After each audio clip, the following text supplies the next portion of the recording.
Time ট্রাভেলের কথা হয়তো অনেকেই শুনেছেন। জীবনের 1001 গল্পেও আমি কিন্তু রিকার্নেশনের ঘটনা বলেছি, মানে সময় কি পাস্টকে মনে রাখার ঘটনা। আজকেও টাইম ট্রাভেলে আজকে দুটো ঘটনা নিয়ে এসেছি, যেখানে বর্তমান থেকে ফিউচারে এবং বর্তমান থেকে কিন্তু আমরা পাস্ট লাইফেও চলে যেতে পারি। ঠিক আছে, এটা টোটালি কি বলবো, একটা অদ্ভুত ব্যাপার। তো এই ঘটনা দুটোই কিন্তু প্রচণ্ড ভাইরাল। আমি ভেবেছি যতটুকু আমি কালেক্ট করেছি বা যতখানি ইনফরমেশন আমি কালেক্ট করেছি, ওয়াই নট আপনাদের সঙ্গে শেয়ার করি, কারণ আমার তো প্রচণ্ড অদ্ভুত এবং মারাত্মক লেগেছে।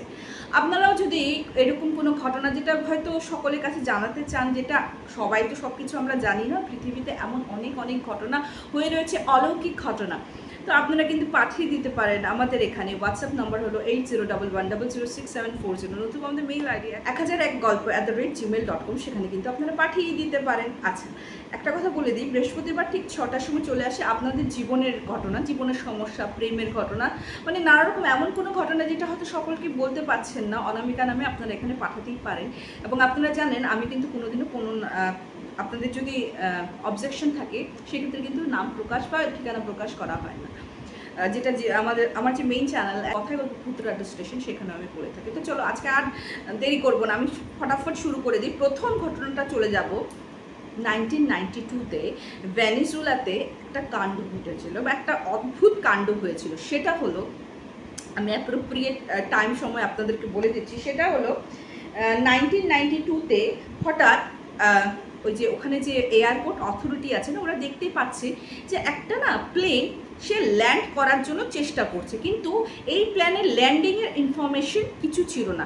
কারণ কি, যখন একটা এয়ারপোর্ট থেকে, ফর এক্সাম্পল কলকাতার এয়ারপোর্টের কথাই বলছি আমি, হ্যাঁ, ওখান থেকে যখন একটা প্লেন টেক অফ করে বা ল্যান্ড করে না, এগুলি সব এন্টায়ার ইনফরমেশন কিন্তু তোমার ক্যাবিন কন্ট্রোল, মানে কন্ট্রোল প্যানেলের কাছে কিন্তু থাকে। হ্যাঁ, তো এই ভেনেজুয়েলার যে এই কারাবাস বলে এয়ারপোর্টটার মধ্যে কোনো ইনফরমেশনে ছিল না, একটা প্লেন দেখতে পাচ্ছিল। তো পাইলট ওদেরকে বলছিল যে আমি এখানে ল্যান্ড করতে চাই।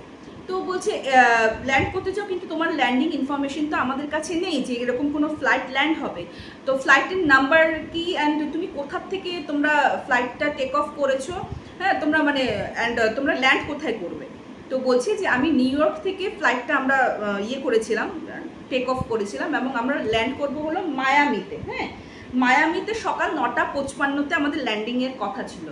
তখন ওরা না পুরো অবাক হয়ে গেলে, বলে এটা তো মানে অনেক দূরের কথা বলছো, আমরা তো এখানে ভেনেজুয়েলাতে, তুমি কারাবাসে এয়ারপোর্টে এসেছো অ্যান্ড এই ফ্লাইটের কোনো ইনফরমেশন নেই। তো এই কথা শুনে না তোমার পাইলট নাকি প্রচণ্ড, মানে যেটা ক্রু মেম্বাররা, মানে যারা প্রত্যক্ষদর্শী ছিল বা এই ভয়েসটা শুনেছিল, তাদের মতে যে ওর নাকি তারপর কণ্ঠস্বরটা প্রচণ্ড ভয়ার্থ ছিল, খুব ভয় পেয়ে গেছে ওই রকম মনে হচ্ছিল। অ্যান্ড বলছে যে মানে ল্যান্ডিং করার পারমিশন চাইছে। তো ওরা না মানে পাইলটের এই অবস্থা থেকে বলছে ঠিক আছে, ওরা যেহেতু বুঝতেই পারছো ইন্টারন্যাশনাল ফ্লাইট ওখান থেকে টেক অফ হয়, 1992-এর কথা বলছি, বলছে ঠিক আছে তুমি ল্যান্ড করে নাও। তো ওই তোমার যেখানে ল্যান্ড করবে সেই ইয়েটাকে পুরো রাস্তাটাকে ক্লিয়ার করে ল্যান্ড করার পর যখন ল্যান্ড করলো না, আশেপাশের যে এয়ারপোর্ট অথরিটি বলো বা ইনফ্যাক্ট এই যে কন্ট্রোল যে করে, ওরা দেখছে ফ্লাইটটা প্রচণ্ড পুরনো একটা ফ্লাইট, যদিও মানে তোমার মানে পুরনো মানে ওইরকম পুরনো না, জরাজীর্ণ না, মানে ফ্লাইটের যে ডিজাইনটা, মডেলটা মনে হচ্ছে সেই আদিকালের ফ্লাইটটা। ফ্লাইটের নাম্বার হলো ফ্লাইট নাম্বার 914, পার্টিকুলার একটা কোম্পানির ফ্লাইট ছিল, যেই ফ্লাইটটার 1955-এ মিসিংয়ের একটা কেস ছিল, যে ওটা হাওয়ার থেকে এমনি নাকি গায়েব হয়ে গেছিলো। পরে এটার কোনো আতা পাতার ঠিকানা ছিল না। সবাই তো অবাক, সবাই মানে এই ফ্লাইটের ব্যাপারে, যেহেতু যারা এয়ারপোর্টে কাজ করে মোটামুটি এই ফ্লাইটের ব্যাপারে সবাই জানে। হ্যাঁ, কিছু কিছু যে মিস্ট্রিয়াস জিনিস হয়েছে কিছু কিছু ফ্লাইট, এর আগেও আমি জীবনে 1001 গল্পে কিন্তু একটা তোমার ভৌতিক ফ্লাইটের ব্যাপারে তোমাদেরকে বলেছি, দেখে নিও যারা দেখোনি। তো ওরা তো বলছে এটা কি করে পসিবল, 1955-এর ফ্লাইট আজ কীভাবে ল্যান্ড করছে এত বছর পর, মোর দ্যান 36 or 37 ইয়ার্স পর। তো ক্রু মেম্বার এবং ফ্লাইটের যে পাইলট, ওনাদের সঙ্গে কথোপকথন হচ্ছিল। তো কথা বলতে বলতে হঠাৎ ফ্লাইটের পাইলটটা জানতে পেরেছে যে ওরা 1955 না, সনটা হয়ে গেছে 1992।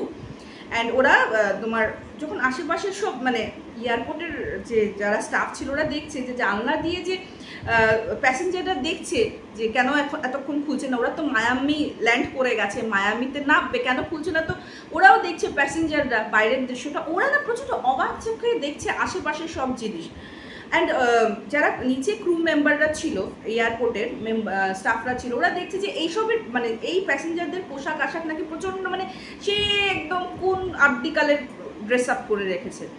হঠাৎ যখন মানে এয়ারপোর্ট অথরিটিরা সেই ফ্লাইটের সামনে যেতে লাগলো, তো সেই ফ্লাইটের যে পাইলটটা ওনারা না এরকম করে হাত হিলিয়ে হিলিয়ে বলছে, নো নো নো তোমরা যাও, আমরা চলে যাচ্ছি, তোমরা কেউ ফ্লাইটের পাশে এসো না। তো যেহেতু মানে বোঝা যাচ্ছিল না বলে উনি না কি করলেন, একটা মানে কাঁচের জানলাটার থেকে একটা ফাইল দিয়ে এরকম করে হাত নাড়িয়ে নাড়িয়ে বলছে যে ডোন্ট কাম, মানে এসো না, এখানে এসো না, হাত নাড়িয়ে নাড়িয়ে বলছি তোমরা এখানে এসো না। তো এক্সকিউজ মি, তো এরকম করতে করতে একটা চিট পড়ে অ্যান্ড ফ্লাইটটা নাকি আবার উড়ে যায় আকাশে। তারপরে কি হয় কিছু খবর পাওয়া যায়নি যে সেই যে চিটটা পড়েছিল, একটা স্টাফ নাকি এয়ারপোর্ট স্টাফ নাকি ওটা উঠিয়ে দেখে যে সেটা নাকি 1955 সনের একটা ক্যালেন্ডার ছিল। সেই ফ্লাইটে কতজন মেম্বার ছিল জানো? টোটাল 57 জন উইথ ক্রু, মানে পাইলট এবং ক্রু মেম্বার যে থাকে ওদেরকে নিয়ে টোটাল ছিল 57।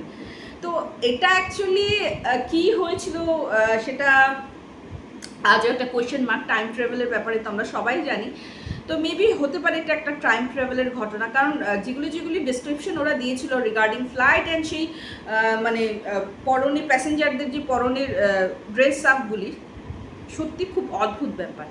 তো এইটা কিন্তু প্রচণ্ড ভাইরাল। তো যারা বিশ্বাস করতে চাও বিশ্বাস করতেই পারো, আর যারা বিশ্বাস করতে চাও না তারা রিকোয়েস্ট করবো গল্প ভেবে নিয়ে নিও, কারণ এটা শুধু আমি তো বাংলা চ্যানেলে বলছি, একাধিক মানে সেটা ইংলিশেও তোমরা পেয়ে যাবে, ইন্টারন্যাশনাল ইনফ্যাক্ট হিন্দিতেও পেয়ে যাবে।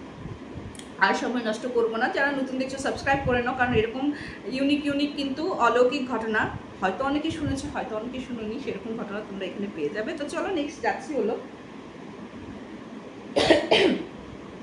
Flight number EWA 513। EWA 513 এই ফ্লাইটের আজকে কথা বলবো, যেটা 4 সেপ্টেম্বর 1954 কোনখানের উদ্দেশ্যে? স্যান্টিয়াগো ফ্লাইট ছিল, জার্মানি, ওয়েস্ট জার্মানির থেকে উড়েছিল। ও যাবে হলো তোমার এলিগের এয়ারপোর্ট, ব্রাজিলের এলিগের এয়ারপোর্টে সেটা ল্যান্ড হওয়ার কথা ছিল, ঠিক আছে। তো 1954-এ 4 সেপ্টেম্বরে এই পার্টিকুলার ফ্লাইটটা উড়েছে। উড়ার পর কিছুক্ষণ যাওয়ার পর তোমার আটলান্টিক ওশান হয়ে ওরা পার করার কথা ছিল, সেখানে কিন্তু ফ্লাইটটা পুরোপুরি গায়েব হয়ে যায়। এমনভাবেই গায়েব হয় সেটার আতা পাতা কেউ পায়নি, জাস্ট লাইক আগের ফ্লাইটটার ব্যাপার। দুটো ফ্লাইটের কিন্তু নাম্বার আলাদা আলাদা বলছি, কারণ ঘটনার দুটো কিন্তু পুরোপুরি আলাদা আলাদা। আচ্ছা, ফার্স্ট ফ্লাইটেরও একটা তথ্য যেটা আমি সেকেন্ডের সঙ্গে ইনক্লুড করে লাস্টে তোমাদেরকে বলে দেবো। হ্যাঁ, তো আতা পাতা ঠিকানা কিচ্ছু নেই। তো এইরকম ক্ষেত্রে কি হয়, যদি এরকম ফ্লাইট মিসিং হয় তো ওটা মানে খোঁজা হয়, অনেকদিন অবধি খোঁজা হয়, এই ফ্লাইটটাকেও খোঁজা হয়, এবং কিছুদিন খোঁজার পর যখন পুরো কোনো কিছু নামও আতা পাতা নামও নিশান না পাওয়া যায়, তখন এটাকে ঘোষণা করা হয় যে এই ফ্লাইটটা নিশ্চয়ই ক্র্যাশ হয়েছে। এবং সত্যি কথা বলতে গেলে কি, সমুদ্রে ওশানে যদি কোনো ফ্লাইট ক্র্যাশ হয়ে পড়ে না, এত বড় ওশানে কিন্তু খোঁজাটা খুবই দুষ্কর, মানে ওই বলে না খড়ের গাদায় ছুঁচ খোঁজা, ওরকম টাইপের। তো এটাকেও কিছুদিন পর ডিক্লেয়ার করা হলো যে ফ্লাইটটা হয়তো ক্র্যাশ হয়ে কোথাও পড়েছে, যেটার হয়তো অস্তিত্ব আমরা কেউ পাইনি আর কি। তো এটা ডিক্লেয়ার করা হয়ে গেলো, ঠিক আছে। এখন কথা হলো 1989-এ মানে আফটার 35 ইয়ার্স পর আরেকটা ঘটনা ঘটলো ব্রাজিলে। যেই ব্রাজিলের এয়ারপোর্টে তোমার এলিগের এয়ারপোর্টে এটা ল্যান্ড করার কথা ছিল 35 ইয়ার্স পর, হঠাৎ সেই ব্রাজিলের এলিগেরই একটা ফ্লাইট দেখা গেল, যেটা স্যান্টিয়াগো কোম্পানি, এবং সেই ফ্লাইট নাম্বারটা ছিল EWA 513 ফ্লাইট। এবং ওরা মানে দেখছে যে ফ্লাইটটা ল্যান্ড করবে, তো ওরা সবাই অবাক, এয়ারপোর্টের কর্তৃপক্ষরা, যে এরকম ফ্লাইট ল্যান্ড করছে, এরকম ফ্লাইট তো মানে ল্যান্ড করার কোনো কথা নেই, আজকে তো ওরকম কোনো ইনফরমেশন নেই। এবং যত ফ্লাইটটা কাছে আসতে লাগলো তখন দেখলো এটা স্যান্টিয়াগো 513, এবং ফ্লাইটটা পুরো নতুন ঝকঝকে। অথচ এয়ারপোর্ট অথরিটিরা এতটাই অবাক হয়ে গেলেন ফ্লাইটটাকে দেখে, কারণ স্যান্টিয়াগো যে পার্টিকুলার এই কোম্পানির যে ফ্লাইটটা না, প্রায় এই ইনসিডেন্টে 5-6 বছর পরে টোটালি বন্ধ হয়ে, এই ফ্লাইটটার নেই, অস্তিত্বই নেই। মানে কোম্পানি বন্ধ করে দিয়েছিল। সবাই অবাক, ফ্লাইটটা যখন ল্যান্ড করলো সবার উৎসুকতা জেগে গেছে যে ফ্লাইটটা এতদিন ধরে ছিল না, হঠাৎ কোত্থেকে ল্যান্ড করলো।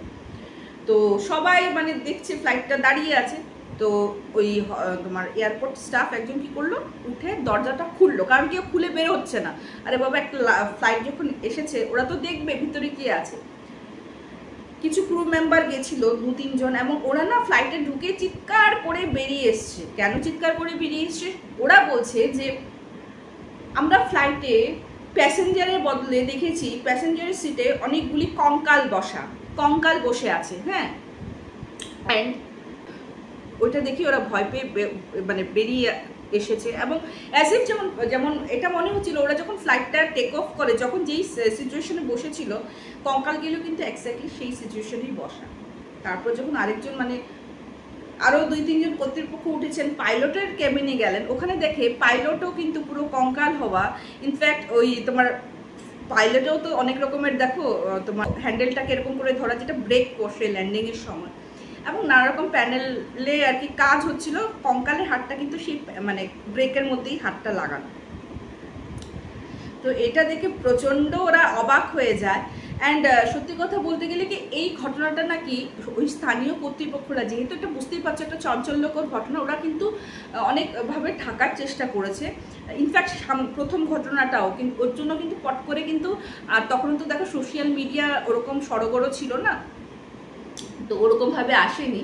আস্তে আস্তে জিনিসটা পরে মানে জনসমক্ষে আসে।